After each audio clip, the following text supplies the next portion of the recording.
Hello everybody, and welcome back to Investigating Beware, Episode 4. Today we're going to be looking at the mines. For those who don't know, the mines are the new preview area in the latest Pateron build. The preview area is currently not connected to the main location seen in the versions of the game before. However, the developer has said he intends to merge the two together along with other new areas. There's a lot to talk about here, and I'm very excited. So, without further ado, let's get into it.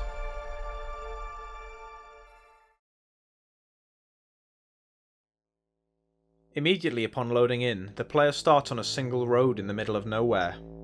A key thing to note here is that there's a lot more fog or smoke in the air compared to the last map, to the point where it's hard to see just a little bit in front of you. If you continue up the road, you can find a caravan which you can attach to your car by backing into it slowly. As far as I can tell from looking at the game files and with what the developer has mentioned on the Patreon posts, the caravan is currently not used for anything. However, you can hold down T for 3 seconds to detach the caravan from the car. If we continue on down the road, you can begin to see a bright light shine through the fog to the right. And by driving further down the road and underneath a bridge, it is revealed that these lights are in fact coming from gigantic mining machines. If you continue on at the first crossroad and then turn right at the next crossroad, you'll be able to enter the mines via a little gap in the fence. Going down dirt road, music will begin to play, and then suddenly you start getting chased by these massive futuristic trucks. At this point, you die after being quickly crushed by the truck, or at least that's how my first playthrough went of this new update. So after this, I decided to port the no-clip mod into the new version of the game, now with the new and improved cinematic mode, and I thought I'd have a closer look and a bit of an explore as to what exactly is going on in the mines. Now, as you can see in the footage currently, the lights come from these massive structures called bucket wheel excavators in real life. The excavator's main arms don't actually load in until the player is closer to them. For example, in this footage here, it shows where the car is at the starting point of the map. If I no-clip over to where the excavators are, only the base of the excavators is visible. In addition to this, if the car moves closer to the excavators, past the regular loading zone, extra effects load, such as the red lasers that appear to be scanning the terrain in front of them, along with particle effects from where the bucket wheels dig up the ground. We can also see the excavators deposit the mined mineral onto a belt which spans off into the distance. If we zoom out a bit, we begin to see that a lot more excavators litter the landscape, all with belts leading out of them. If we follow the belts along as they converge, we begin to see a power plant pop up, and then another, and then even more. The whole area is completely filled with power plants. Power plant after a power plant spewing out tons of smoke, all with belts connecting to the massive coal line coming in.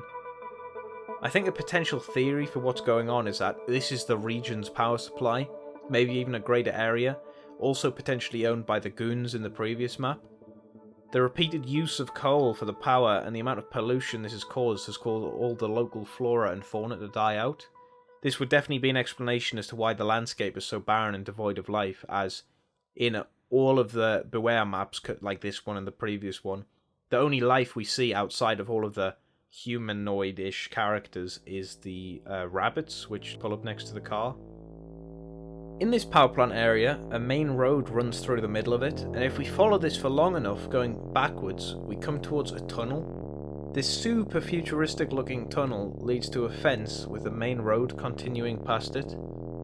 If you actually follow the road past the fence, this leads to the highway bridge we drove under at the very start, which means you can actually reach this fence at the tunnel by driving right at the highway when you first meet it. In the current version of this map, however, as this is only a preview, I could not find any way to open these gates. After scanning the game files and opening in the Unity project, they had no attached scripts or rigid bodies, meaning they were never intended to move. It might be the developer's intentions for the player to do something to unlock these gates and to get to the power plant area, but at the moment it seems to be impossible, so maybe something for when this full version of the map comes out. If you take this main road highway the other way, however, you'll eventually meet a sheer drop as the highway seems to just collapse and the road suddenly ends.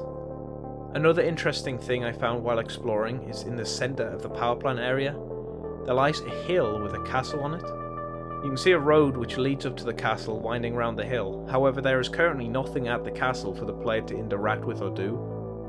While looking through the game files, however, I found that the castle meshes all begin with the name Hassenberg. After researching more into this, Hassenberg appears to be the German name for a place called Hasenberg, excuse my pronunciation, a mountain peak in the Czech Republic. Not only this, but on the mountain peak lies the ruins of a medieval castle which has a structure a lot like that of the one in the game. As we know the developer is from the Czech Republic, this lines up and it's a high possibility that he either 3D scanned the castle or modelled from images, as the castle in game is really accurate to the real life castle if we line up images and footage here.